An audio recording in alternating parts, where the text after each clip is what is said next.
बात आज के चैनल के कार्यक्रम टॉप 10 में आपका स्वागत है। मैं हूं हरप्रीत कौर और पेश अभी तक की 10 बड़ी खबरें।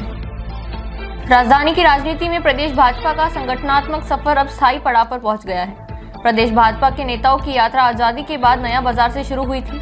जनसंघ के दिनों में नया बाजार स्थित कार्यालय से राजनीति संचालित होती रही। इसके बाद भाजपा की स्थापना के बाद पहला कार्यालय अजमेरी गेट में बना। कुछ समय बाद ये 20 रकाबगंज रोड पर स्थानांतरित हुआ। इसके बाद संगठन ने 35 वर्षों तक 14 पंडित पंत मार्ग से गतिविधियां संचालित की।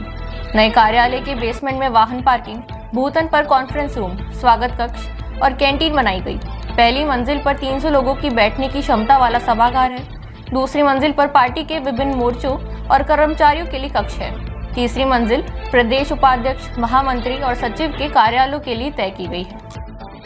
चीन ने भारत के दवा उत्पादों पर 30% आयात शुल्क को घटाकर शून्य कर दिया है। यह कदम अमेरिकी राष्ट्रपति ट्रंप की ओर से फार्मा आयात पर 100% टैरिफ लगाने के ठीक बाद लिया गया है। इस फैसले के बाद भारत की दवा बनाने वाली कंपनियां बिना किसी सीमा शुल्क के चीन को दवाएं निर्यात कर सकेंगी। इससे आने वाले समय में भारतीय दवा निर्यात में अरबों डॉलर की बढ़ोतरी हो सकती है। अमेरिकी राष्ट्रपति डोनाल्ड ट्रंप ने मध्य पूर्व में कुछ खास होने का संकेत देते हुए दावा किया कि सभी पक्ष किसी बड़े समझौते के लिए तैयार हैं। अमेरिका ने गाजा संघर्ष समाप्त करने के लिए 21 सूत्रीय प्रस्ताव पेश किया है।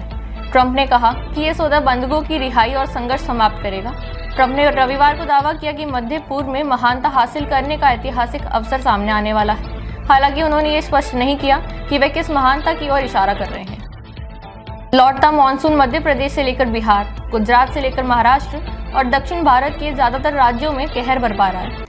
महाराष्ट्र के कई जिलों में पिछले 24 घंटे से हो रही मूसलाधार बारिश ने जनजीवन अस्त व्यस्त कर दिया है। राज्य में बारिश से जुड़ी अलग अलग घटनाओं में कम से कम 10 लोगों की मौत हो गई है, जबकि 11,800 से अधिक लोगों को सुरक्षित स्थानों पर पहुंचाया गया। वहीं मराठवाड़ा में कई नदियां उफान पर हैं और फसलें बर्बाद हुई हैं। कोंकण, गोवा, बिहार और मेघालय में भी जमकर बारिश हो रही है। मौसम विभाग ने इन क्षेत्रों के साथ ही राजस्थान और मध्य प्रदेश के कुछ क्षेत्रों में अगले 2-3 दिन गरज के साथ बारिश की संभावना जताई है। एशिया कप फाइनल में पाकिस्तान को धूल चटाने के बाद टीम इंडिया ने ट्रॉफी लेने से इनकार कर दिया। भारतीय खिलाड़ियों ने मैच के बाद साफ कहा कि वे पाकिस्तानी मोहसिन नकवी से ट्रॉफी नहीं लेंगे। मैच के बाद करीब 2 घंटे तक ड्रामा चला, जब नकवी ट्रॉफी लेकर स्टेज पर खड़े रहे, लेकिन भारतीय प्लेयर्स अड़े रहे। भारतीय खिलाड़ियों ने अपना रुख साफ रखा कि जब तक नकवी स्टेज से नहीं उतरेंगे तब तक वे स्टेज पर नहीं जाएंगे। आखिरकार ये फैसला हुआ कि भारतीय टीम अवार्ड नहीं लेगी। बता दें कि नकवी ने ऑपरेशन सिंदूर के दौरान भारत के विरुद्ध कई भद्दे ट्वीट किए थे। पंजाब में पराली जलाने के अब तक 90 मामले सामने आ चुके हैं। रविवार को प्रदेश में पराली जलाने के 8 नए मामले सामने आए।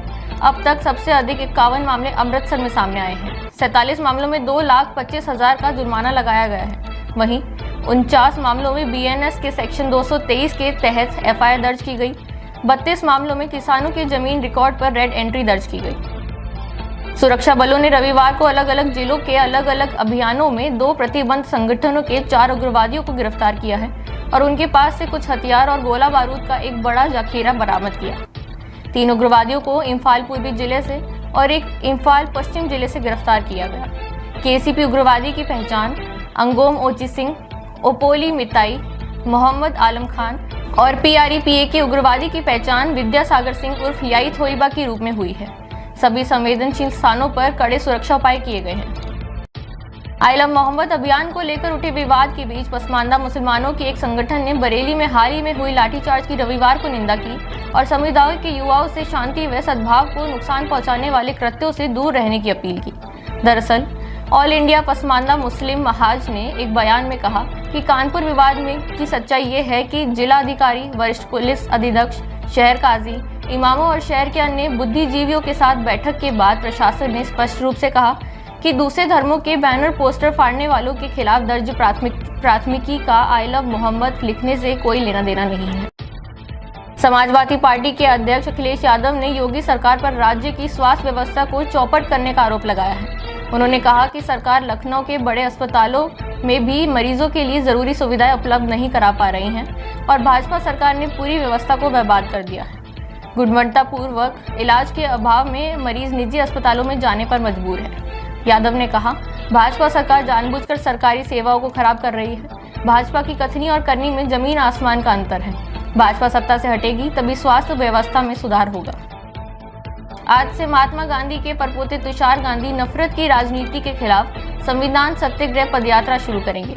यह पदयात्रा नागपुर स्थित दीक्षा भूमि से शुरू हो जाएगी, जो 2 अक्टूबर को वर्धा में सेवाग्राम आश्रम में समाप्त होगी। संविधान सत्याग्रह पदयात्रा के तहत रविवार को नागपुर में एक मशाल मार्च निकाला गया, जिसमें महाराष्ट्र कांग्रेस प्रमुख हर्षवर्धन सपकाल भी शामिल हुए। इससे पहले गांधी ने कहा कि ये यात्रा इस बात पर जोर देगी कि देश में महात्मा गांधी और संविधान की आवाजें जिंदा रहे।